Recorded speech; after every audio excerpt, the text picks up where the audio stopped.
గర్భస్థ సమయంలో తల్లి ఆరోగ్యం మెరుగుగా ఉండాలి అన్నా, బిడ్డ ఆరోగ్యం బాగుండాలి అన్నా, ఆ గర్భస్థ కాలం ఆరోగ్యకరంగా గడవాలన్నా, డెలివరీ నార్మల్గా అవ్వాలన్నా, అలాగే డెలివరీ కాంప్లికేషన్స్ ఏమీ రాకుండా ఉండాలి అన్నా, మంచి ఆహారపు అలవాట్లతో పాటు ప్రాణాయామ అన్నవి కూడా చాలా ఉపయోగపడతాయి.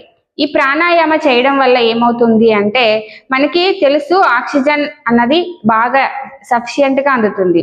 అయితే ప్రతి కణానికి ఆక్సిజన్ లెవెల్ అన్నది ఇంప్రూవ్ అవుతుంది. అలాగే మీ టాక్సిన్స్, బాడీలో ఉన్న టాక్సిన్స్ అన్ని బయటకు వెళ్ళిపోతాయి ప్రాణాయామ చేయడం వల్ల. యాంగ్జైటీ అంటే ఆ టైంలో వచ్చే హార్మోన్ డిస్టర్బెన్సెస్ ఏవైతే ఉంటాయో అవన్నీ కూడా నార్మల్ అయిపోతాయి అన్నమాట. అలాగే పాజిటివ్ థాట్స్ జనరేట్ అవుతాయి. మరి ప్రాణాయామాస్ ఎలా చేయాలో ఫర్దర్ వీడియోస్ తెలుసుకుందాం. నమస్తే, థ్యాంక్ యూ ఫర్ వాచింగ్. నా పేరు వనితా భూషణ్, ఎక్స్పీరియన్స్డ్ యోగి.